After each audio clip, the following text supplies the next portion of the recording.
सभी सम्मानित साथियों को सादर जय बलराम और सभी आदरणीय साथियों का मेरे YouTube चैनल मेरी खेती मेरा अभिमान में फिर से एक बार जोश खरोश के साथ अभिनंदन है।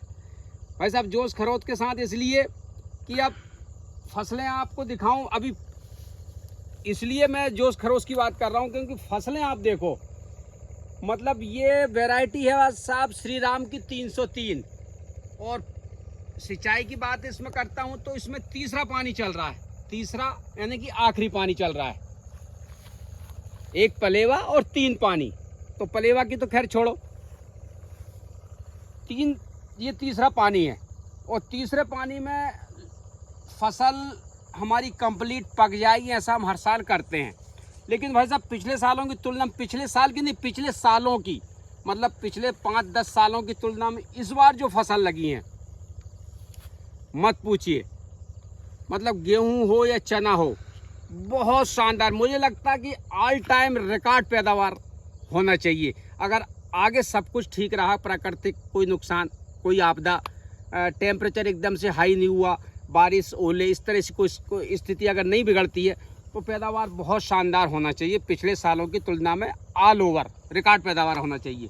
तो इस खेत में मैंने पहला पानी स्प्रिंकलर से दिया था, पहली बार स्प्रिंकलर का उपयोग किया। तो पिछले सालों से मन में था कि यार स्प्रिंकलर से पानी देंगे, क्योंकि इस खेत की मिट्टी कुछ ऐसी है जो नमी बहुत दिन तक जो पकड़ के रखती है, खेत में बतर नहीं आती, उसकी वजह से ग्रोथ रुक जाती है, पीलापन आ जाता है और काफ़ी कुछ कृत्रिम तरीकों से उसका उपयोग करके हमको उसको बढ़ाना पड़ता है। लेकिन इस बार मैंने ये पूरा 17 एकड़ 18 एकड़ का प्लाट है और साइफन की खेती है, इसमें सिंचाई साइफन की है। तो साइफन की सिंचाई होने के बाद भी नाली में मोटर रख के मैंने इस पर पहला पानी गेहूं में स्प्रिंकलर से दिया था।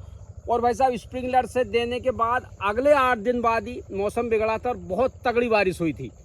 लेकिन स्प्रिंकलर से पानी दिया था, 4-4 घंटे की शिफ्ट चलाई थी, तो स्प्रिंकलर से पानी देने की वजह से ये हमारी फसल को उस बारिश का कोई भी साइड इफेक्ट नहीं हुआ। और जिन्होंने रेला पानी बहा के दिया था उनकी फसलें सब बर्बाद हो गई, क्योंकि नमी बहुत दिन तक आ गई तो वो सारी पीली पड़ गई।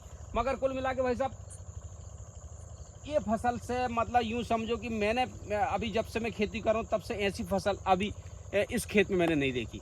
और इस खेत के अलावा अन्य खेतों में भी इस बार फसल बहुत अच्छी है।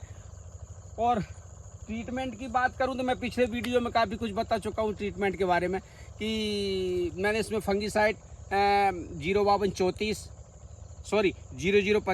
फंगीसाइड और एक कीटनाशक बोरान और साथ में चिपकू मिला के अभी निकलते टाइम इसमें डलवा दिया है।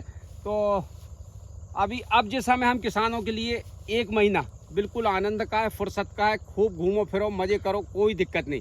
और फसलें आप देखो तो बहुत शानदार लगी हैं। और ईश्वर से प्रार्थना करता हूँ आप सभी सामान्य किसानों के लिए कि सब किसान समाज की फसलें प्रभु छप्पड़ फाड़ पैदावार हो, छप्पड़ फाड़ भाव मिले और सब आनंद हो, सब मंगल हो।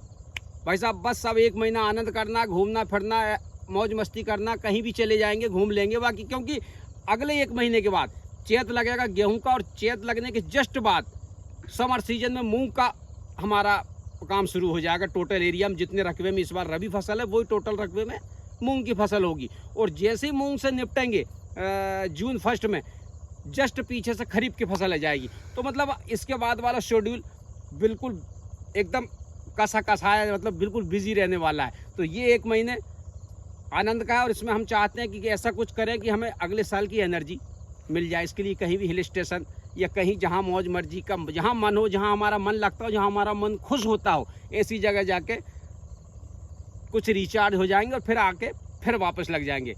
तो सभी सामान्य साथियों को पुनः एक बार सादर जय बलराम और सभी साथियों को इस रबी सीजन की चैत की बहुत बहुत बधाई और शुभकामनाएं।